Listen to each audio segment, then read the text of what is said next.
So, hello dear friends, welcome back to Land, Soil, Water, Natural Vegetation and Wildlife Resources. This is the second chapter of Geography, Class 8th NCERT. In my previous video, part 1, we discussed about a few topics of this chapter. Now let's learn the other topics. Let's see what's in the overview. Okay, water. Problems with water availability, conservation of water resources, natural vegetation and wildlife, distribution of natural vegetation, conservation of natural vegetation and wildlife, conservation of water resources. So let's discuss this topic in brief. Coming to water. Water is a vital, renewable natural resource. 3/4 of the earth's surface is covered with water. हम सबको पता है कि जो अर्थ का mostly 3/4 surface है वो पूरा वाटर से कवर है, ओशियन से कवर है कहूँ तो. It is therefore appropriately called the water planet. It was in the primitive oceans that life began almost around 3.5 billion years ago. Even today, the oceans cover 2/3 of the Earth's surface and support a rich variety of plant and animal life. जो हमारे oceans हैं, वो अर्थ का कितना area cover करते हैं? 2/3 area cover करते हैं और बहुत मतलब रिच वैरायटी किस चीज की? प्लांट्स और एनिमल्स की, उन्हें सपोर्ट करते हैं. अब जो ये 3/4 वाटर पूरा हमारा अर्थ का है, मतलब 3/4 पूरा अर्थ वाटर है. सो ऐसा नहीं है कि जितना भी वाटर अवेलेबल है वो सारा फ्रेश वाटर हो.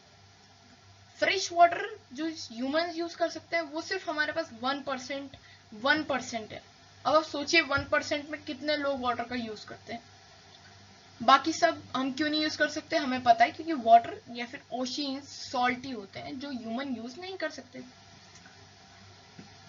अब fresh water counts only about 2.7% या 1% कह सकते हैं हम.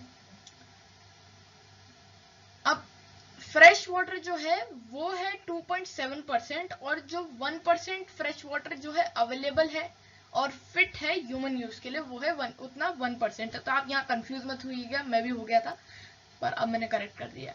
अब चलते हैं प्रॉब्लम्स विद वाटर अवेलेबिलिटी पे. सो प्रॉब्लम्स विद वाटर अवेलेबिलिटी. अब वाटर हमने देख लिया कि फ्रेश वाटर सिर्फ 1% है हमारे पास. तो कुछ जगह ऐसी भी हैं जहाँ वाटर के साथ हमें प्रॉब्लम्स होती हैं, उसकी अवेलेबिलिटी ढंग से नहीं हो पाती. There is a scarcity of water in many regions in the world. Most of Africa, West Asia, South Asia, parts of Western USA, Northwest Mexico, parts of South America, and entire Australia are facing shortages in fresh water supply. अब जैसे कि हमने देखा 1% है water पूरे अर्थ का जो fresh water है जो ह्यूमंस के यूज के लिए फिट है. सो कुछ जगह तो ऐसी होंगी जहाँ पे वाटर की अवेलेबिलिटी मतलब उसकी प्रॉब्लम हो. तो ये सारी जगह हैं. Western USA, north west Mexico, आपको नाम मैंने पढ़ के सुना दिया, एक बार आप देख भी सकते हैं. यहाँ फ्रेश वाटर की सप्लाई की प्रॉब्लम्स है. वाटर शॉर्टेज में be a consequence of variation in seasonal and annual precipitation or scarcity is caused by over exploitation and contamination of water resources. अब जब वाटर की शॉर्टेज होती है ये भी कई सारे रीजंस पे डिपेंड होती है. कैसे रीजंस? अब ऐसा जरूरी नहीं कि पूरे साल वहां वाटर की शॉर्टेज हो. सीजनल जैसे जब ड्रॉट्स वगैरह होते हैं समर के टाइम पे तो तब वहां वाटर की प्रॉब्लम होती है. अगर वहां उन्होंने वाटर को ज्यादा कंटामिनेट कर दिया या फिर वहां ज्यादा इंडस्ट्रीज है, वो अपना जो इंडस्ट्रियल वेस्ट है वो वाटर में डंप कर रही है तो वाटर कंटामिनेट हो जा रहा है. तो ऐसा नहीं है कि उनके पास वाटर नहीं है, लेकिन वो कंटामिनेटेड हो गया है तो वो यूज नहीं कर सकते. ठीक है, वो वाटर पॉइजनस हो जाता है. तो कई सारे वेरियस रीजंस हैं जिनकी वजह से प्रॉब्लम्स होती है वाटर अवेलेबिलिटी के साथ. अब चलिए देखते हैं हमारे नेक्स्ट टॉपिक को। तो दोस्तों आते हैं कंजर्वेशन ऑफ वाटर रिसोर्सेज पे। अब हमारे पास फ्रेश वाटर हमारे पास बहुत कम अमाउंट में अवेलेबल है। अब हमें ये सीखना पड़ेगा कि हम उस 1% वाटर को कंजर्व कैसे करें। इसके कुछ आपको मेथड्स बताता हूँ। उससे पहले हम एक बार ये देख लेते हैं कि जो हमारा ये फ्रेश वाटर है ये भी एक तरह से हमें हार्म किस तरीके से कर सकता है। सो अगर हम जैसे हम ओशियंस का या फिर कोई भी हमारा जो पॉल्यूटेड वाटर रहता है उसे जब हम ढंग से क्या करते हैं फ्रेश वाटर में कन्वर्ट करते हैं, तो अगर उस प्रोसेस में, क्लोरिनेशन प्रोसेस में या फिर जो भी उस प्रोसेस का नाम होता है, उस प्रोसेस में अगर थोड़ी सी भी गलती हो गई, उसमें थोड़ी सी भी बैक्टीरिया या फिर बहुत हार्मफुल सब्सटेंसेस अगर रह जाते हैं तो वो हमारी बॉडीज में आ जाते हैं वाटर के थ्रू, तो वो हमारे लिए भी बहुत बड़ी प्रॉब्लम कॉज कर सकते हैं। तो ये देखना हमारा बहुत ज़रूरी बनता है, हमारी ड्यूटी बनती है कि हम फ्रेश जो वाटर है, जब हम रिसाइकल करते हैं वाटर को, जो वेस्ट वाटर रहता है उससे हम सारे बैक्टीरिया या फिर बैड ऑर्गेनिजम्स वगैरह जो होते हैं सारी गंदगी हटा देते हैं और फ्रेश वाटर हमें मिलता है। तो उस प्रोसेस में अगर थोड़ी सी भी गलती हो गई तो हमारे लिए वो हार्मफुल साबित हो सकती है। सो अब देख लेते हैं conservation of water resource. Fresh water कम है, कंजर्व तो करना पड़ेगा, नहीं तो वाटर की कमी आ सकती है। अब कुछ मेथड्स वाटर को कंजर्व करने के हमारे हैं। Rain water harvesting. जो रेन वाटर जब बारिश होती है तो आप कर सकते हैं कोई बाल्टी या फिर किसी बर्तन में पानी को स्टोर कर सकते हैं। एक तरह से वो जो फ्रेश वाटर इवापोरेट होके क्लाउड्स में कंडेंसेशन होने के बाद जो प्रेसिपिटेशन होता है उसे अगर आप स्टोर कर लें तो वो फ्रेश वाटर कंजर्वेशन या फिर वही फ्रेश वाटर कंजर्वेशन बन जाता है। एक और तरीका है कि हम जो क्रॉप्स वगैरह पे पानी डालते हैं, उन्हें इरिगेट करते हैं, उसके भी 2 तरीके मैंने बताए थे अपने पहले चैप्टर में, हमने डिस्कस किए थे। एक बार फिर रिमाइंड करा देता हूँ। ड्रिप इरिगेशन इसमें हम क्या करते हैं, पाइप्स के थ्रू, ये पाइप्स जो हैं, जो प्लांट या फिर क्रॉप है आपकी, उसकी रूट्स तक अंदर रहते हैं। अब अगर आप उन पाइप्स के थ्रू वाटर सप्लाई करोगे, ड्रॉप बाय ड्रॉप करेंगे, तो उसमें से कोई भी वाटर वेस्ट नहीं होगा क्योंकि वो पाइप के थ्रू जा रहा है और डायरेक्टली रूट्स पे जा रहा है। सो वाटर वेस्ट नहीं होता है। अब ये जो ड्रिप इरिगेशन है ये उन जगहों पे यूज होता है जहां बहुत ज्यादा वाटर की कमी है। अब एक और चीज है स्प्रिंकलर सिस्टम। स्प्रिंकलर सिस्टम एक तरह का छोटा सा डिवाइस है, छोटा सा टूल है जिसमें नोजल्स हैं, ऊपर की तरफ नोजल्स में होल्स हैं और वो रोटेट होता है और वो मोटर से जुड़ा रहता है। अब जब उससे वाटर तेजी से फ्लो होता है तो प्रेशर जब उस पे लगता है तो वो रोटेट होता है और वो एक तरह से रेन बन के क्रॉप्स पे गिरता है, तो इक्वल डिस्ट्रीब्यूशन होता है वाटर का। तो ये 3 तरीके हो गए। अब यहां देख लिए कंजर्वेशन ऑफ वाटर रिसोर्सेज। अब देखते हैं हमारे नेक्स्ट टॉपिक को। दोस्तों मैं इस वीडियो में सारे आपको मेन पॉइंट्स बता दूंगा, तो जुड़े रहिए। Natural vegetation and wild life. Natural vegetation and wild life exist कहां करता है, तो ये एग्जिस्ट करता है एक नैरो जोन में। किस चीज के नैरो जोन में? लिथोस्फीयर, हाइड्रोस्फीयर एंड एटमॉस्फेयर, इन 3 के नैरो जोन में रहता है। क्या? Lithosphere, hydrosphere and atmosphere. इसको हम कहते क्या है? इसको हम कहते हैं बायोस्फीयर। अब बायोस्फीयर के जो लिविंग बींग्स हैं वो एक दूसरे से इंटर रिलेटेड रहते हैं, इंटरडिपेंडेंट रहते हैं। कैसे? कोई प्लांट है, उसके अंदर जो न्यूट्रिएंट्स हैं जो उसे ग्रो होने में हेल्प करते हैं, जब वो उसके अंदर रहते हैं, जब कोई हर्बीवोर उस प्लांट को कंज्यूम करता है तो उसकी सारे न्यूट्रिएंट्स हर्बीवोर की बॉडी में चल जाते हैं और उससे ग्रो होने में हेल्प करते हैं। फिर जब कार्निवोर हर्बीवोर को कंज्यूम करता है तो उसके अंदर ये न्यूट्रिशन चला जाता है। जब कार्निवोर मर जाता है या कोई प्लांट या फिर कोई एनिमल मर जाता है तो वही न्यूट्रिएंट्स वापस सॉइल में आ जाते हैं, या फूड चेन भी कह सकते हैं। ठीक है, तो ऐसे प्लांट्स और एनिमल्स या जो भी लिविंग बींग्स रहते हैं वो एक दूसरे से इंटर रिलेटेड रहते हैं, इंटरडिपेंडेंट रहते हैं। तो कोई ना कोई किसी ना किसी चीज पर डिपेंड रहता है। Wildlife includes animals, birds, insects, as well as aquatic life forms. They provide us milk, meat, hides and wool. अब वाइल्ड लाइफ में animal, birds, insects, aquatic life, ये सब सपोर्ट मतलब सब इन सब चीज़ों को हम वाइल्ड लाइफ कहते हैं, और ये सारी चीज़ें हमें बहुत सारी चीज़ें प्रोवाइड करती हैं. मिल्क प्रोवाइड करती हैं, मीट प्रोवाइड करती हैं, हाइड प्रोवाइड करती है, वूल और कई सारी चीज़ें जिनसे हम तरह तरह की चीज़ें बनाते हैं. जैसे सिल्क का कोई आपके पास कपड़ा है या कोई साड़ी है, सो वो किस चीज़ से बनी है? वो सिल्क वॉर्म से बनी है.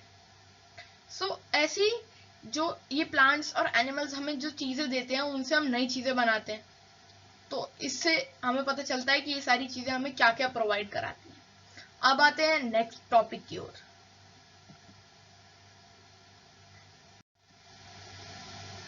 Distribution of natural vegetation. अब भैया हमने सीख लिया नेचुरल वेजिटेशन, वाइल्ड लाइफ होता क्या है.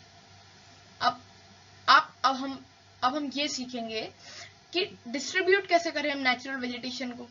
उनके टाइप्स तो होंगे ही, ऑफ कोर्स होंगे. अब उनमें डिस्ट्रीब्यूशन कैसे होता है?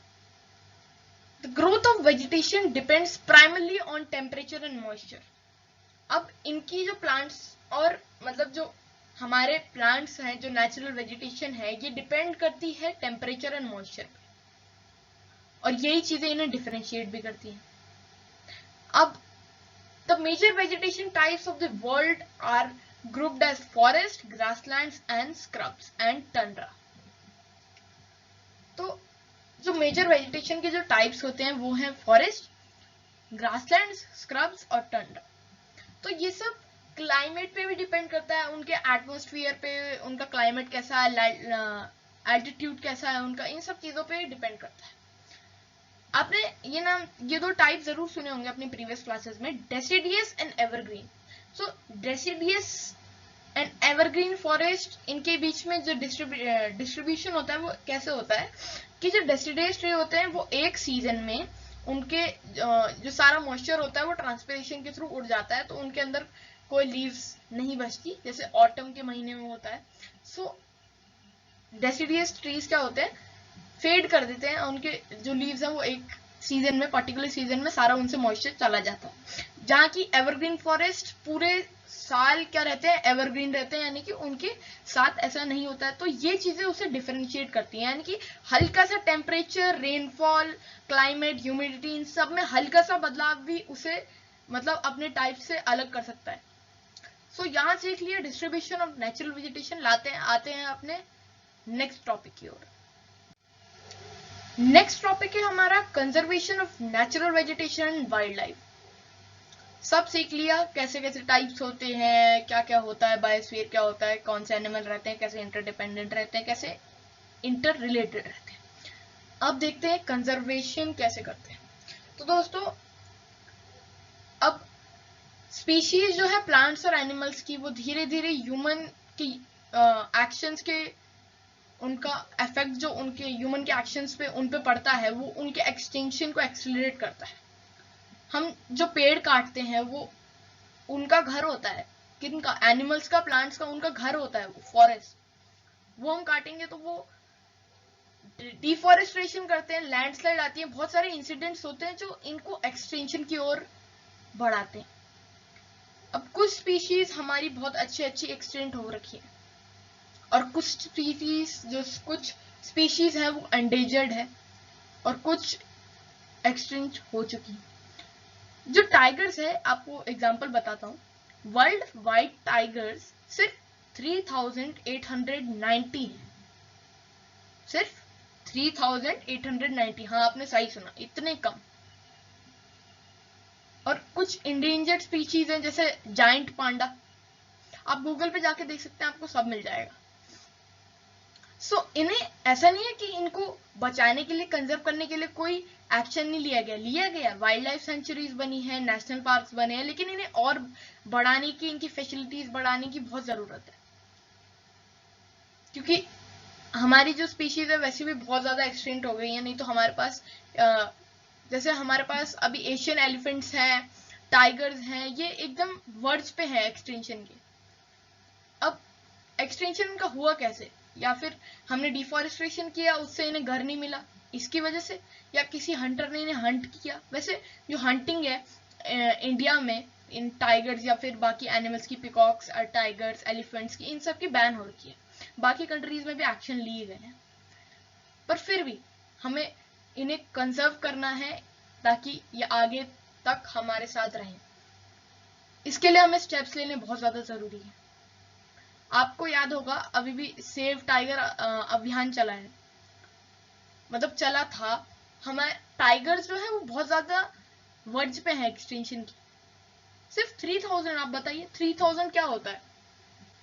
अब इन्हें कंजर्व करना बहुत ज्यादा इंपॉर्टेंट बन चुका है, क्योंकि एक बार टाइगर एक्सटिंक्ट हो गए तो सारी फूड चेन बिगड़ जाएगी, क्योंकि टाइगर एक बहुत इंपॉर्टेंट कार्निवोर है। अब इनकी ब्रीडिंग भी कराई जाती है कुछ नेशनल पार्क्स में, वाइल्ड लाइफ सेंचुरीज में। इन्हें प्रोटेक्ट करने के लिए रखा भी गया है। अब देखते हैं इन्हें हम कंजर्व कर पाते हैं या नहीं कर पाते। मुझे पूरा भरोसा है कि हम इनको कंजर्व करने के लिए पूरे एफर्ट्स लगाएंगे। सो गाइज, ये था conservation of natural vegetation and wild life. अब मैं आपसे मिलता हूँ अपने नेक्स्ट चैप्टर में, जिसमें मैं कोई चैप्टर 3 का इंट्रोडक्शन दूंगा। इस चैप्टर के लिए इतना ही। शेयर करिए वीडियो को, लाइक कीजिए अगर पसंद आया होगा, और चैनल को सब्सक्राइब कीजिए। तब तक के लिए stay tuned and happy learning. मुझे बहुत मजा आया इस चैप्टर में, अगले चैप्टर में भी जरूर आएगा। Bye bye.